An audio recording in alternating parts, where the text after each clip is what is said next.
but let's keep going on this one. Oh, where am I? Here, let me. Oh, nope, that's not what we want. So I'm on the wall. I'm on the wall, cutting through. Just trying to get on the defensive side because my check was kind of going into the dot there.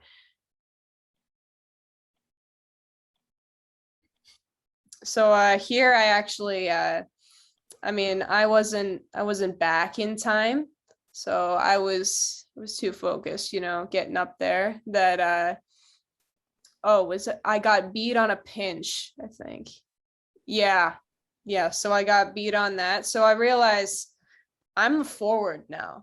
There's already two players who are going back into the D position. Yeah. So I'm a forward now. So I called for this. I called for this puck. Yeah. On the wall. Yeah. And it was an awkward puck to catch, but the winger the actual winger did a pretty good job of getting to the middle, and then because she becomes a center then essentially. Yeah. Because I think it was the center who was down and getting the puck in the first place. So then since I'm the forward, you kind of got to go with her.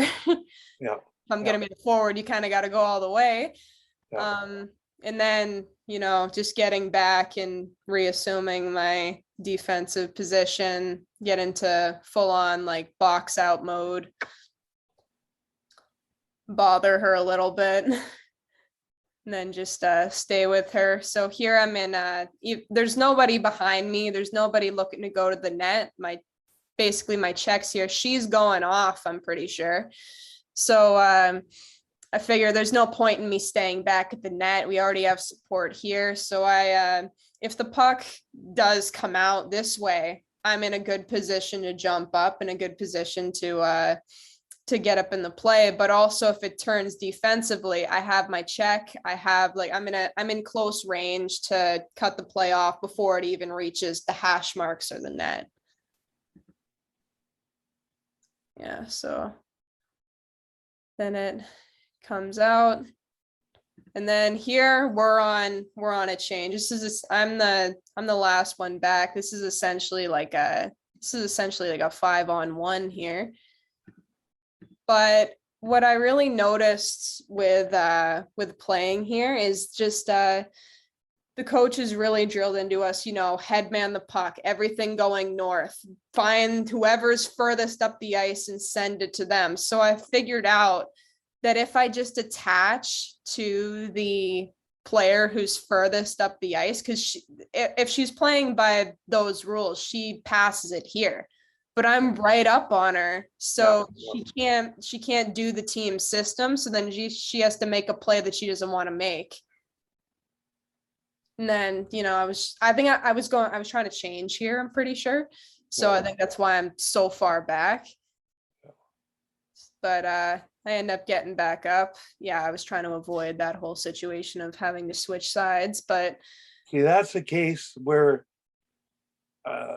initially you were looking at it as being pretty far back, thinking we were going to change. I would have said, "Oh boy, okay, she can play defense. She backed her partner up." Kind of thing, but you're aware of that. You're the fact you stay up, it's man on man is what you're playing, really, correct? Yeah, essentially. And I think coaches teach man on man when it needs to be, and zone when it needs to be. Yeah. And that goes mainly with D-zone cover. But if everybody's going to play man on man with this kind of thinking, I think it will work. Yeah. But that's where all the scissoring and the picks and those subtle plays, when you do man on man, now switching is going to become a bigger thing in the game. Yeah, there's so much more like it advocates for a lot more trust and a lot more communication. Yep. Knowing that I find whenever we're in the summer, we do a lot of man on man with my dad and our kind of group that we have in Florida. And I just find that there's just so much communication and so much trust that needs to be had between us, Yeah, just because everything's happening so fast and everything's happening like we really do have like this bond with each other that we know that like if there's a pick being said or anything, we know that we have each other's backs. So like I feel like it's almost the best form of team building is to really put each other in those situations where we're having to really think and react and like really be challenged, like challenged mentally, because I feel like the communication and everything that you need in hockey is right there. yeah, yeah. The Yeah. big thing, the players, you're talking about the camps with, is Daryl's running with the men? No, this is just regular summer training. But I mean, even in those camps too, like it's still very like prevalent because like, you know, they're all from different teams and like they don't usually play with each other. But I find that they bond so fast because my dad, like he loves chaos, essentially. That's the bottom line. He loves chaos and everything, like being confused. Like he only ever explains drills once. Like he doesn't really like, but we're left to kind of figure it out on our own type of thing. And that's the same thing when he does it with the men. But I find that just encourages more communication and more like because you feel like you're working through it together, like you're problem solving as a team. Yeah. And I find like it's super beneficial. Well, I'm taking some notes here. It's pretty valuable stuff. Good. Yeah. I find it's a lot more valuable than like, you know, the regular team building stuff of you like Oh no, I've always said the team building activities you do, they're nice and they work, but the biggest team builder is the game. yes. Mm-hmm. And when you win and when you have that idea at practice of enjoying the practice where you play more, think on your own more, yes, make decisions on your own more, not doing what you're told. And that's what you're dealing with. A generation of players and you know, I don't know how many players here rely on being told or have been freed to think and think at the level you're thinking. So I really, don't know, but everything here looks great. It's, I don't know, can you back it up a fraction? I want to see before you got the puck there. I'm here. I don't Okay. yeah. Okay. You're here. I switched sides. There's a passing lane there, and if it's really clean. Yeah, I screamed for that puck. I was so happy. Oh, I heard you. And I totally agree, but that's a case of, that's with some details there that I might ask her, what could you have done? And maybe she could have. I like the fact she seemed to be deceptive. Yeah. And tried to get it over to you at least. She knew you were there. Yeah, she attacked the oncoming player before she passed it to me. Yeah. I mean, in a perfect world, I'd love to one-time this, but it wasn't in it's not spot. Not possible there. No. Yeah, but then I couldn't like find that I rewatched this clip like a few times because I'm like, oh my God, there's so much space here. Why didn't I just attack that space? But like at this point, like if I just try to catch it and shoot it there, the goalie's pretty much like, look, she's got like full vision of everything that's going on. So even if I did come down, like she's like, unless I pull something deceptive or anything, she can see the puck the whole time.